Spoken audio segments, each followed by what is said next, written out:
Bueno, hola a todos.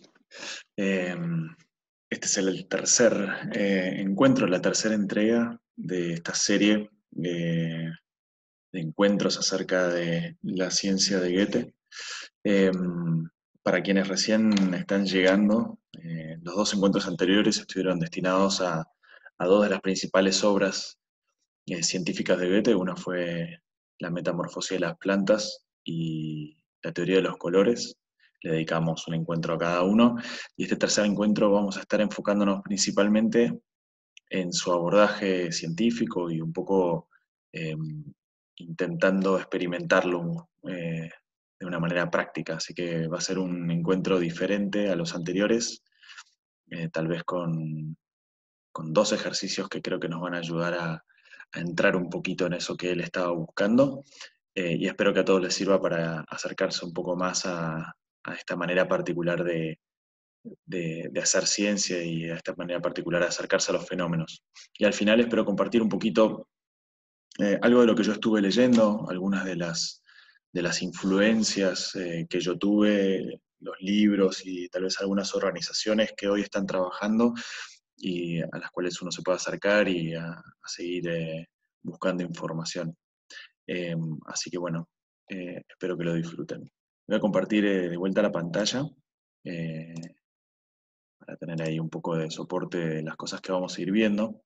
Eh,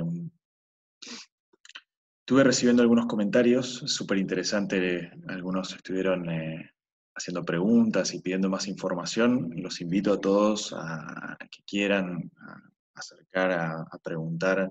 Genera mucho entusiasmo empezar a conocer un poco de su obra científica y seguramente hay mucho, mucho más para explorar. Tengo que volver a avisar de que lo que estuvimos haciendo en estos tres encuentros es simplemente una muy, muy breve aproximación de algo que es muy vasto y muy amplio y muy ramificado, porque después al final espero poder contar un poco las influencias de Goethe en muchos ámbitos de la vida hoy están muy presentes. Así que, bueno, esto es un destello nomás de su obra. Algo que estuvimos haciendo antes en los otros encuentros y en este lo vamos a repetir también, es que voy a ir compartiendo algunas frases de él textuales y vamos a ir charlando un poco, voy a ir contando un poco mi lectura y un poco mi interpretación de muchas de las cosas que él va diciendo acerca de su abordaje científico, eh, y que seguramente se van a ir tejiendo con lo que fuimos viendo en los encuentros anteriores, así que los que no vieron los anteriores tal vez se pierdan de algunas cosas, pero espero poder mantenerlo dentro de algo que sea entendible así solo. Así que lo primero que quiero traer es algo que para mí son dos frases en realidad que para mí son centrales para empezar a entender eh, su mirada, y es algo que le vamos a dedicar un espacio de tiempo ahora al principio, y tiene que ver con esta primera frase que dice que el fenómeno no es independiente del observador, más bien está engullido por y enredado en la individualidad del mismo. No sé si se acuerdan, la otra vez hablábamos un poco en el primer encuentro, les comenté un poco sobre la naturaleza participativa del método o del abordaje científico de Goethe, y que está muy, muy presente en la manera en cómo abordó el estudio de la metamorfosis, de la morfología y de la teoría de los colores, que son las dos cosas que vimos, en el tipo de experimentos, en la manera de abordarlos, porque su foco estaba puesto no en la búsqueda de una explicación, sino en entregarse a ese fenómeno para realmente eh, tener una experiencia viva de ese fenómeno, y desde esa experiencia viva realmente poder hablar y poder decir y poder compartir. Hoy vamos a hacer un intento de eso, tengo un poco de expectativa a ver qué puede pasar del otro lado. Y la otra frase es: si nos aventuramos en el conocimiento y en la ciencia, lo hacemos tan solo para regresar mejor equipados para la vida.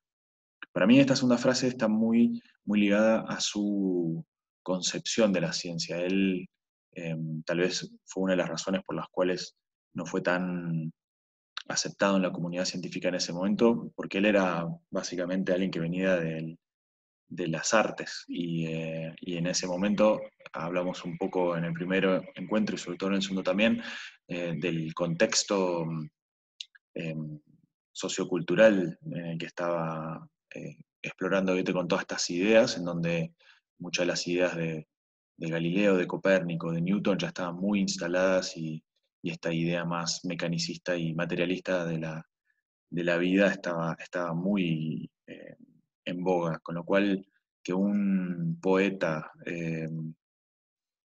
devenido en científico esté explorando ciertas cuestiones de la física y de la biología y de la botánica era como, extraño.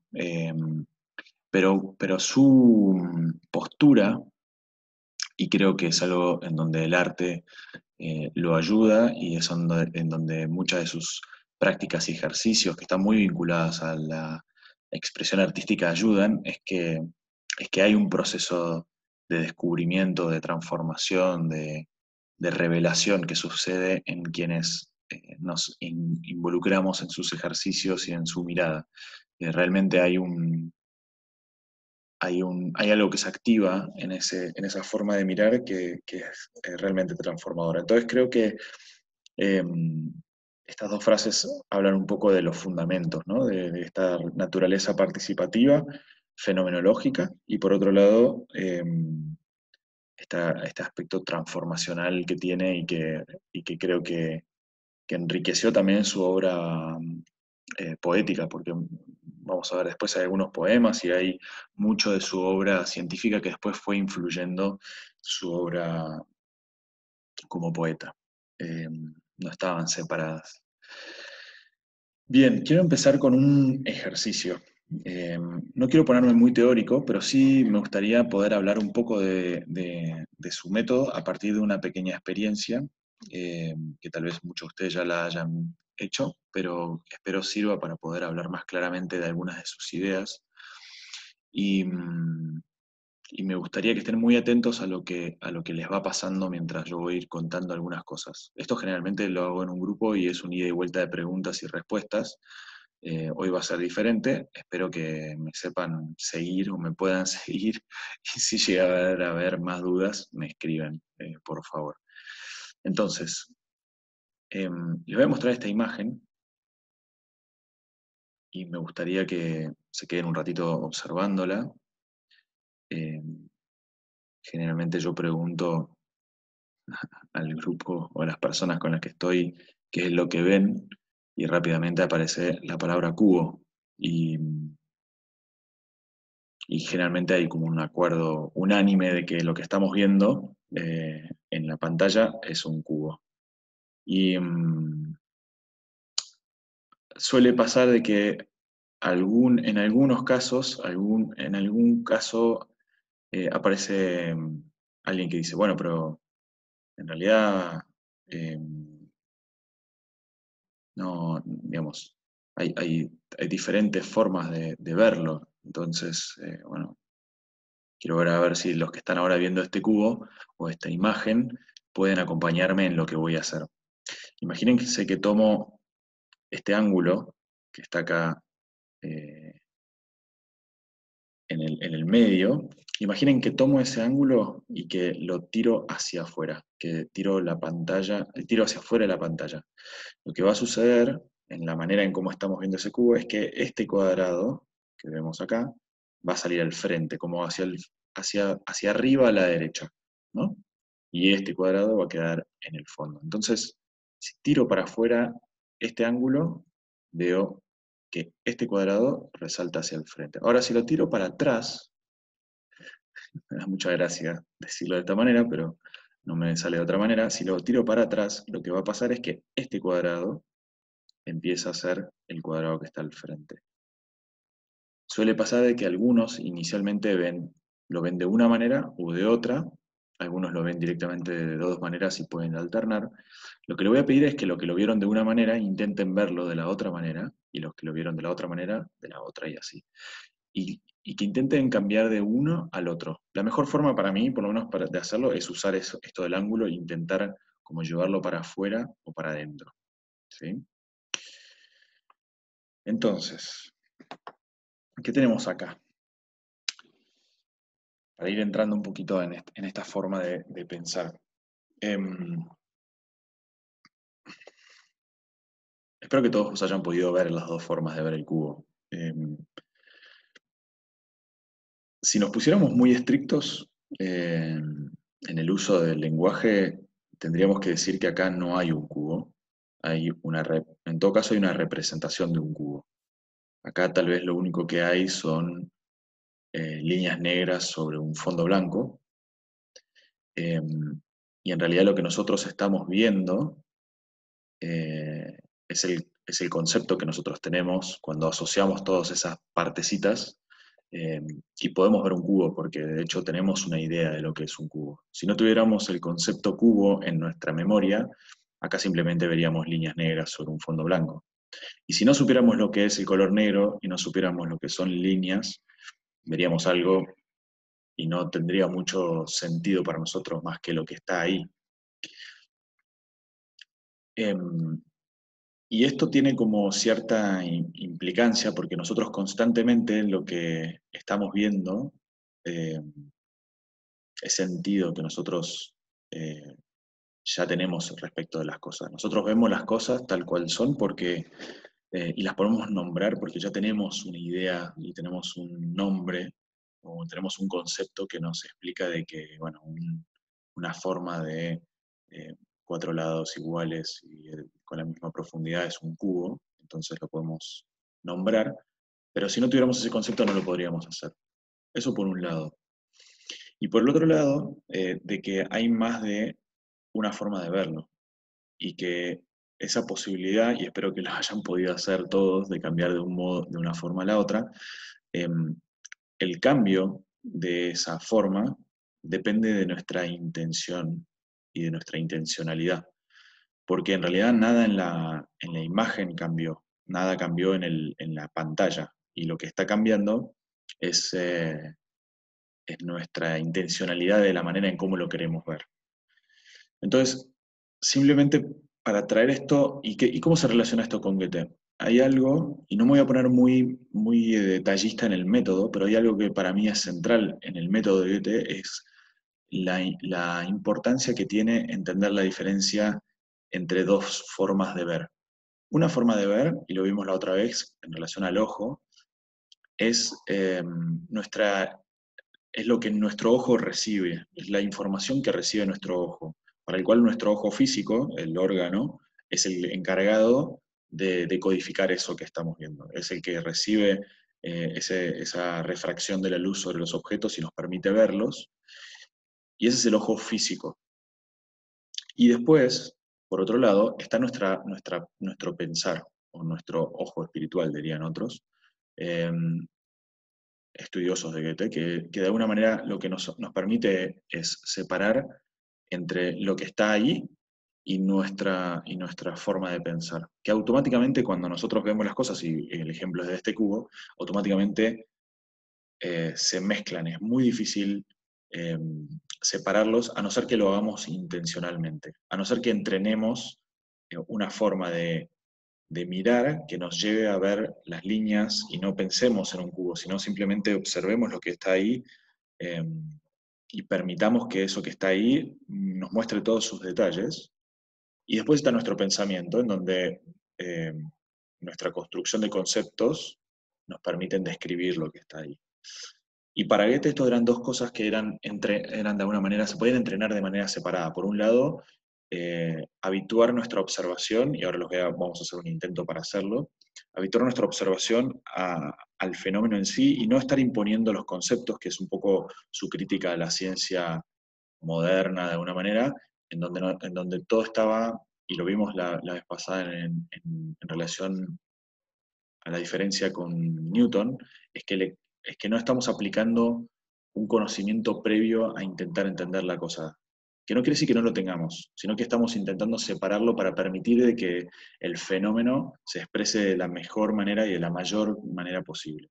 Entonces, y después por otro lado, ¿cuáles son nuestros conceptos? ¿Cómo es que pensamos? ¿Cómo es que vemos las cosas? Y esto tiene muchas implicancias en nuestra vida ordinaria, porque porque una misma situación puede ser completamente diferente para dos personas. Me pasa a veces que con este ejercicio en los grupos hay peleas porque algunos lo vieron de una manera y los otros vieron de otra. Bueno, bienvenidos a los conflictos humanos, eh, y eso, digamos, me da pie también para contar de que esto es una ciencia que estamos buscando llevar y estamos trabajando, y ya se hace varios años, de trabajar en el ámbito de las relaciones humanas y de la transformación y del cambio, porque son situaciones que suceden. Entonces, esto como primer abordaje, como listita de temas, esta cuestión de la separación entre dos formas de ver, que él incluso tiene varias cosas escritas en relación a eso, eh, y que son diferentes pero están unidas. Y una tiene que ver con el mundo que está fuera, el mundo del fenómeno, de alguna manera, y por otro lado, nuestra vida interior o nuestro pensamiento, y que se relacionan a partir de esa instancia, de ese experimento, de ese contacto. Bien. Y la importancia de la intencionalidad. Y acá algunas frases que ayuden a plasmarlo, ¿no? Em, hay una incapacidad de separar las apariencias y la conciencia. O sea, nosotros constantemente estamos viendo, agarren cualquier objeto que esté cerca de ustedes, si no es del reino natural, o sea, si vemos cualquier objeto, cualquiera, agarren cualquiera que esté ahí cerca, incluso la computadora también sirve, eh, nosotros no vemos el objeto, vemos la computadora. Y para poder llegar a ver la computadora, eh, asociamos ciertas formas a cierto concepto, y es muy difícil separarlos. Es muy difícil ver una computadora sin ver una computadora. Es algo que ya queda fijado y que en cualquier lugar que veamos una computadora o una forma que sea parecida a la computadora, vamos a decir que es una computadora. Y por otro lado, de que nuestra mente no es un espectador pasivo. Lo vimos con ese intercambio entre los dos cubos. Nuestra atención modifica las cosas que estamos observando, y la manera en cómo observamos. Entonces, un gran foco del método de observación getiana es entender el rol que juega nuestra manera de ver en las cosas que estamos viendo. Y acá se abre todo un debate acerca de desde dónde se para esta mirada científica, porque, bueno, contrasta con esta lógica más separada del mundo. Eh, Claramente la ciencia de Goethe nos acerca al mundo y nos busca llevar al centro de la escena y hacer partícipes en ese proceso de creación de conocimiento y ser muy conscientes de nuestra manera de ver y muy conscientes de nuestra manera de pensar al mismo tiempo. Y que, bueno, para poder crear este ámbito, esta manera de observar, necesitamos cierto espacio, un estado diferente para poder experimentar cómo es que actúan esas dos fuerzas o esas dos formas de ver de manera separada y también de manera unida. Un buen ejercicio para esto es tomar un objeto, por ejemplo, cualquiera, pues un clip, y observarlo detenidamente, intentando no pensar que es un clip y mirar los detalles. Ni hablar si lo hacen con una flor o una planta o lo que sea, intentar enfocarse en los detalles y no estar pensando tanto en el uso. Incluso el dibujo exacto, una copia, una réplica de un objeto, una réplica de su mano, por ejemplo, puede ser un gran ejercicio eh, para entrenar esto. En donde no nos enfocamos en las formas, sino nos enfocamos eh, en el contorno. Si ustedes dibujan una mano, en vez de dibujar la mano y estar pensando en la mano, intenten dibujar solamente el contorno. Van a ver que cuando sacan el foco del objeto, del sentido de lo que están viendo, cambia totalmente la forma de dibujar. Eh, y cuando uno habla con muchos artistas plásticos, es la forma en la cual los artistas intentan hacer las representaciones, sin estar pensando en la forma, sino buscando las líneas, buscando los gestos. Seguimos con un poquito más de frases de Goethe. Para ir entrando también a otro ejercicio que quiero hacer y que lo quería hacer el primer encuentro, pero no me animé. Y esta vuelta me voy a animar y vamos a ver qué es lo que pasa. Tiene que ver con otra idea o otra cuestión que es muy central al estudio de Goethe, que tiene que ver con la parte y el todo, ¿no? Hoy estamos se está hablando mucho, ¿no? De esto está todo conectado y bueno, uno es una parte del todo.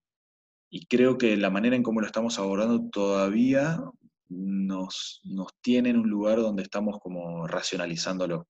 Y creo que hay algo que la ciencia de Goethe propone, es la vivencia de esa relación. Y la observación de la naturaleza da grandes ejemplos de eso. Y esta es una frase que también me parece que habla un poco de esta mirada, donde él dice, la naturaleza, por múltiple que pueda ser en sus manifestaciones, o sea, todas las formas que toma la naturaleza, es sin embargo siempre una entidad simple, una unidad. Recuerden, la otra vez hablamos de la hoja, ¿no? Como órgano primigenio, de una manera que se transforma en los diferentes órganos de la planta. Entidad simple, una unidad. Y así, aunque se manifieste en una parte, todo el resto tiene que servir para esta parte. Y la parte tiene que estar relacionada con todo el resto. Goethe ya estaba hablando en esa época de algo que hoy está eh,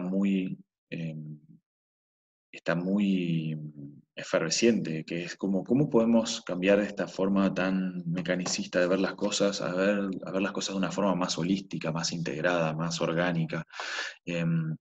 Y creo, y esto es algo un poco del trabajo en donde yo también me involucro, que es que para poder hacerlo tenemos que reconfigurar la manera o repracticar la manera en cómo vemos y cómo pensamos.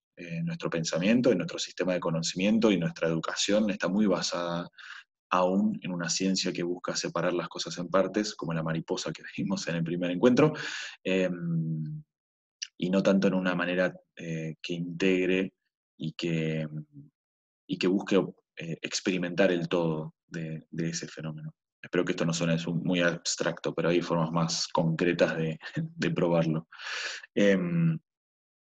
Y para esto me gustaría hacer un pequeño ejercicio que va a requerir de que estén tranquilos un rato. Si esto lo están haciendo en algún ámbito donde hay ruido, van a necesitar un poquito de tranquilidad, porque les voy a intentar, vamos a hacer una representación de algo que quizás se podría hacer, y acá les estoy dejando como una invitación también a que lo hagan, y es que una de las cosas o una de las formas de empezar a practicar la observación que te dan es trabajar con plantas, y una buena forma de hacerlo es con un proceso de floración. Y acá les voy a compartir algo que es una serie de fotos de un cardo en su proceso de floración, ¿sí? O de florecimiento. Y lo que les voy a pedir, imaginen que, porque esto es lo que realmente haríamos, nosotros iríamos en un lapso de tiempo a visitar esta planta eh, y haríamos un dibujo muy exacto de la planta, con colores, con formas, intentando describir las texturas, incluso, o sea, usando nuestros sentidos, lo haríamos repetidas veces. Esto creo que son 12 o 13 fotos. Imagínense que cada una de estas fotos o estas imágenes es una representación de uno de esos encuentros que tuvimos con la planta, ¿sí? Entonces, los voy a ir llevando y les voy a pedir que los voy a ir deteniéndome unos segundos, que intenten capturar las cualidades de lo que ven, los colores, las texturas, y guardarlo un poquito en su memoria. Igualmente después les voy a dar como un resumen. Pero bien, fíjense en los colores, en las formas, fíjense cómo las partes se diferencian.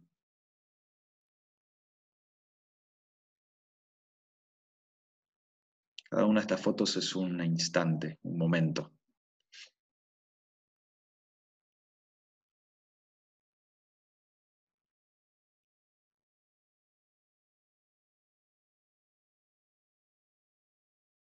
como esa visita al jardín y que nos damos cuenta, ah, mira, está en flor. Y en realidad para llegar ahí hubo un proceso que estuvo haciendo la planta.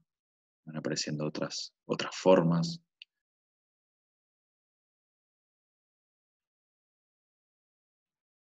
Aparecen texturas nuevas.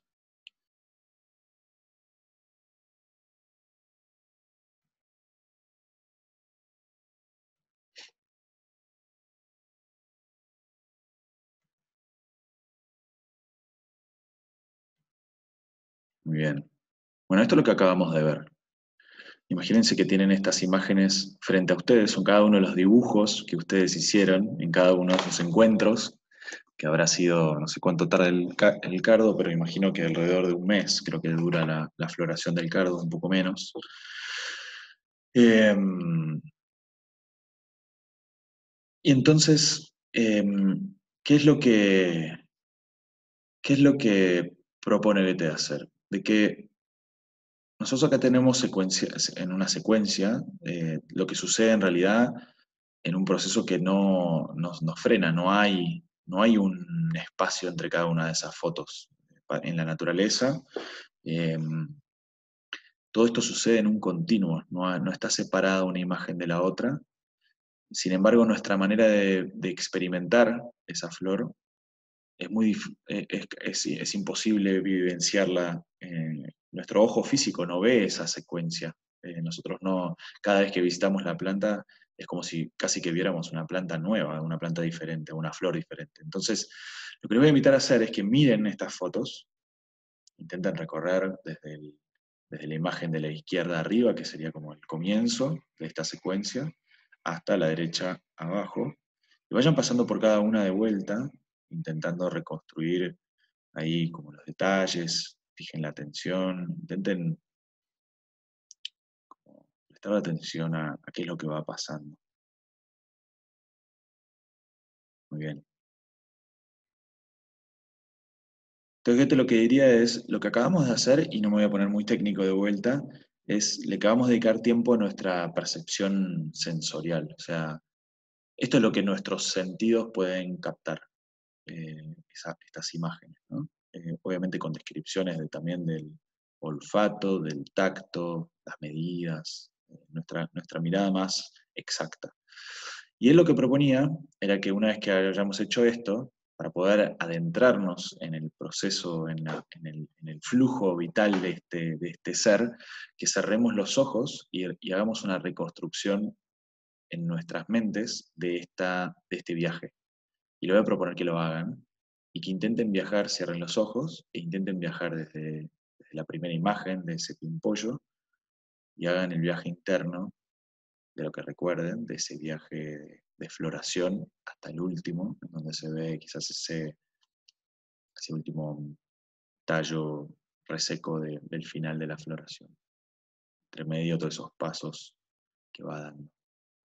Y tal vez internamente vayan completando el espacio entre cada una de esas imágenes y se vuelva más clara, o empiecen a percibir el movimiento. Y cuando lleguen al final, vuelvan para atrás, vuelvan hacia el principio, pero marcha atrás, pasando por ahí por la parte de las semillas, primeros pasos del decaimiento de la flor en su estado más puro, más abierto, los primeros colores violetas y el pimpollo.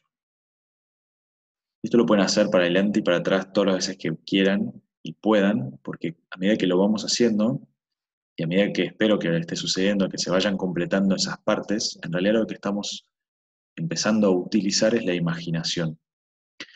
Y él era muy precavido en esto, porque él, no estamos basándonos en una imaginación fantasiosa, acá no estamos basando en una imaginación, eh, estamos construyendo una imaginación que está basada en evidencia que nosotros capturamos de la realidad, que es muy diferente a hacer una imaginación, a fantasear. Y el entrenamiento de esta imaginación es la puerta de entrada a empezar a tocar el reino, digamos, de la vida interna de esta planta. Y que tiene otras fases que se pueden avanzar, pero que no las vamos a abordar en esto porque ya es muy amplio a lo que vamos a meternos, sino, pero que hay mucho escrito sobre las diferentes fases de la observación goetheana. Acá hicimos un intento de representar la primera y la segunda, que es la observación sensorial exacta, que es la de estar en contacto con la planta en cada una de estas fotos, y después la imaginación. Y que la imaginación en realidad lo que estamos buscando es despertar ese órgano que tenemos que permite vivenciar el flujo de la vida. Y eso es como el puntapié para después adentrarnos en observaciones más profundas de la planta. Y en donde, según su abordaje y su método, lo que estamos buscando es conectar con el fenómeno primigenio, con el Ua-fenomen que él llamaba, y que también nombramos en el primer encuentro, que tiene que ver con responder la pregunta de quién sos. Si nosotros le preguntáramos a la planta quién sos, tal vez haya una respuesta. Y acá tocamos también algo que desde el punto de vista científico se reveló o se manifestó más fuertemente algunos siglos posteriores a Goethe, que tiene que ver con la fenomenología como abordaje o como rama de la filosofía, que estuvo muy conectada que está muy conectada con esta manera de entendernos y de nuestra manera de percibir la realidad, y que claramente, digamos, Goethe ya lo estaba empezando a vivenciar y a entender. Entonces, este ejercicio, los invito a que lo hagan, es algo increíble de hacer con una planta. Pueden germinar un poroto, pueden comprar una plantita o alguna que ya tengan y acompañar el proceso de floración con dibujos y con observaciones. Puede ser algo muy, muy transformador. Eh, Incluso a mí por lo menos tengo registro de las plantas con las cuales hice procesos de observación y las recuerdo muy cercanas, porque siempre hay algo que dejan. Bien, bueno, esto es el segundo ejercicio. Espero que hayan podido vivenciar este movimiento dentro de ustedes, de haber podido completar la imagen, la película, y que esto les haya servido como para vivenciar un poquito esa facultad de la imaginación que Goethe tanto buscaba despertar. Y un poco esto es relacionado con lo que hablábamos recién, ¿no? Cómo una buena contemplación, en el sentido de su método, abre en nosotros un nuevo órgano. Eh, el observar de esta manera, eh, como decíamos, como estábamos estaba en la primera frase, tiene un impacto en nosotros como personas. Eh, y nos vuelve a la vida con preguntas, eh, no solamente acerca del fenómeno que observamos, sino acerca de nosotros mismos. Y creo que eso es algo que es muy, muy eh, valioso en esta manera de hacer ciencia, porque no importa cuál sea el ámbito de estudio, si sean las ciencias naturales o las ciencias sociales o la física, digamos, eh, el que lo que investiguemos como nuestra práctica, que nuestro ámbito de estudio al mismo tiempo sea un descubrimiento de nosotros como persona, es algo que, que para mí, o desde mi óptica, es muy valioso en esta forma. Y yo personalmente lo vivencié y es algo que abre muchos ámbitos de conocimiento interior. Así que ese nuevo órgano es claramente una mirada más espiritual, una mirada más profunda respecto a quiénes somos y cuál es el rol que tiene el ser humano en la Tierra. Y esto conecta fuertemente con una mirada eh, ecocéntrica, una mirada más, eh, sí, una mirada más amplia respecto al rol que ocupa el ser humano en la Tierra, que no está acá para hacer uso de la Tierra, sino que es un participante, y es un participante muy particular. hay un autor que yo leí mucho que decía, que no sé si lo cita Goethe, pero habla en relación a esto, de que, de que el ser humano, mirando a la Tierra como un todo, es el órgano a través del cual la Tierra se percibe a sí misma. Si nos consideramos parte, de alguna manera, esta capacidad de observar y entender y construir conocimiento acerca de la vida natural eh, puede ser entendida como eh, la Tierra observándose a sí misma, que siempre me gusta, me parece como muy romántico y a la vez muy real también. Bien, voy a avanzar un poquito porque esto es algo que quizás ya lo estuvimos hablando. Hay un texto que es interesante de ver de él, que es el experimento como mediador entre sujeto y objeto. Es un texto más científico y lo escribió, creo que posterior a la teoría de los colores, en donde él quería como clarificar un poco mejor, un poco más su método de observación y su método científico, en donde básicamente, y esto es algo que es interesante de ver, que es que él no, él decía, con un experimento, o sea, yo con mirar el cielo y verlo azul, no necesito viajar a diferentes partes del mundo, en todos lados va a ser azul. Entonces, ¿qué quiere decir con esto? Es que él, en realidad lo que se enfocaba es en que hay un solo experimento puede estar conformado por muchas perspectivas. Nosotros podemos hacer muchas cosas para poder entender un fenómeno. Hay muchas formas de abordarlo. Y que todas ellas juntas, todas esas perspectivas juntas, nos permitan una experiencia de este fenómeno. Eh, con la planta podríamos trabajar desde muchos ámbitos diferentes, todos enfocados en entender a esta planta de una manera eh, más integral. Y que en realidad lo que estamos buscando a través de todas estas perspectivas es una experiencia de lo que él llamaba un orden superior, que es esto que hablábamos antes, ¿no? De una experiencia más profunda, de una relación más cercana con ese fenómeno, en donde, en donde nos volvemos uno, decía él, con ese fenómeno. Y de donde realmente eso es lo que para él era la teoría, ¿no? El fenómeno en sí, no había que mirar para otro lado, la teoría está ahí en el fenómeno. Muy bien, bueno, ya para ir yendo al cierre, les quiero compartir todos estos libros, son todos libros que de alguna u otra manera pasaron por mi conocimiento. Arriba, en la fila de arriba, están los que son más textuales de él, los primeros dos, la teoría de los colores y la metamorfosis de la planta. El tercero es un compendio de sus estudios científicos, que es muy interesante, pues está todo lo que él escribió en relación a la ciencia.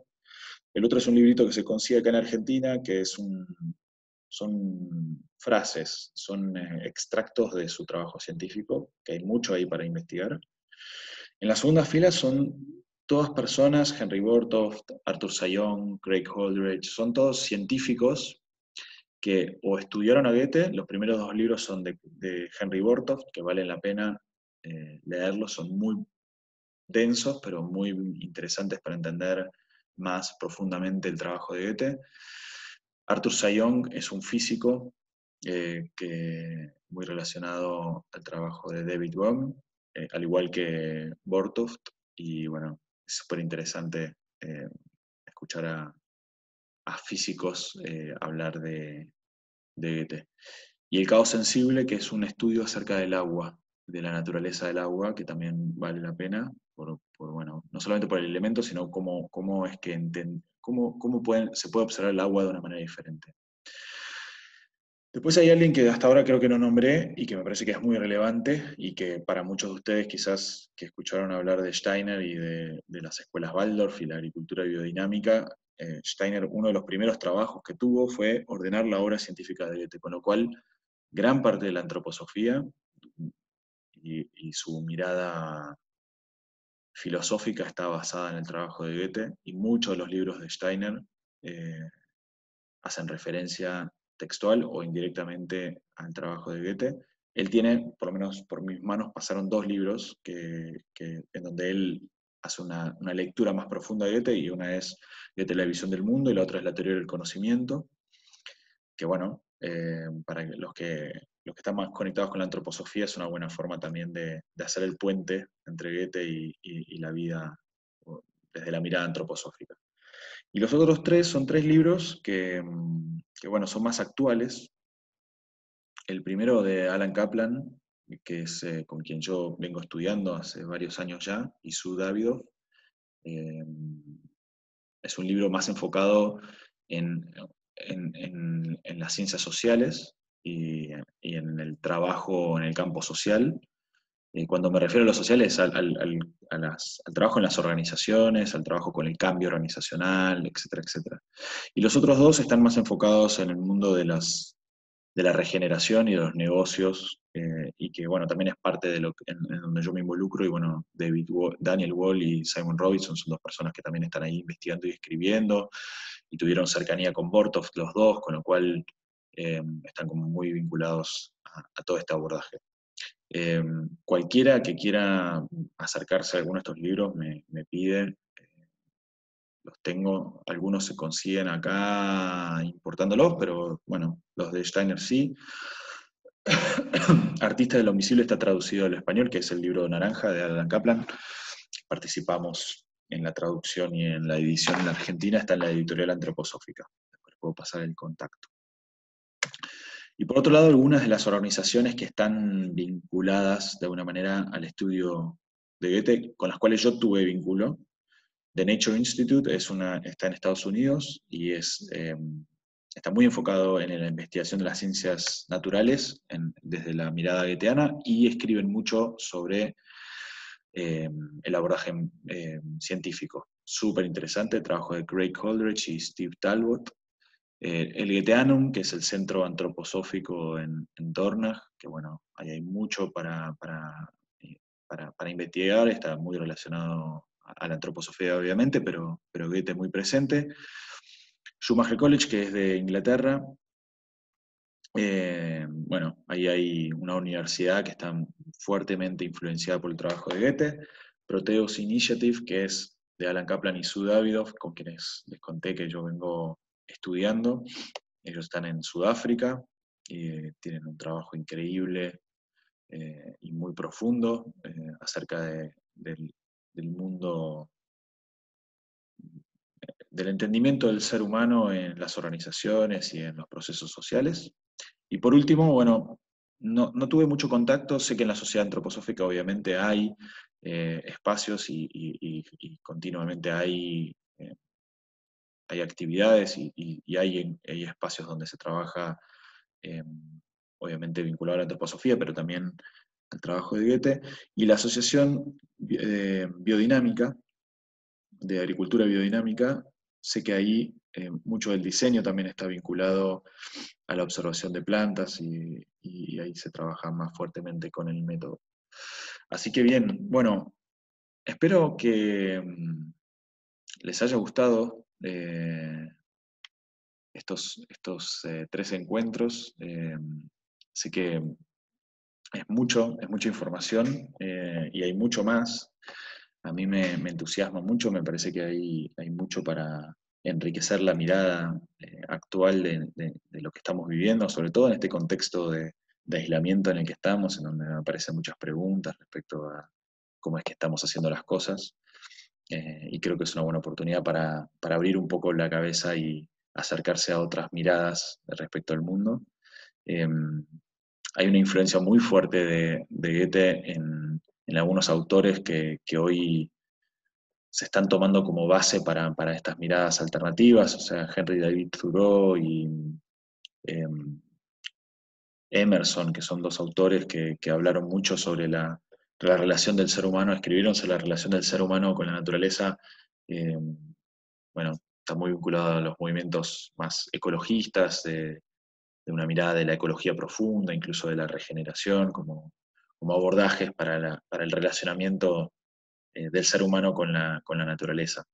Así que los invito a seguir investigando. Estoy muy bienvenido de escuchar comentarios, repercusiones, preguntas, y cuando sea posible, ojalá podamos hacer, ahí estuvimos hablando con las chicas de Alumni para ver si es posible en algún momento hacer algo presencial. Sería muy bueno poder encontrarnos y practicar todo esto y charlar y debatir y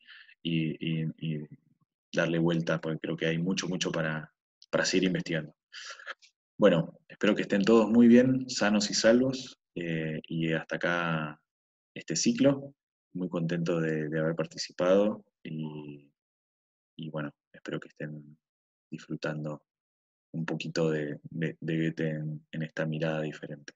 Bueno, gracias.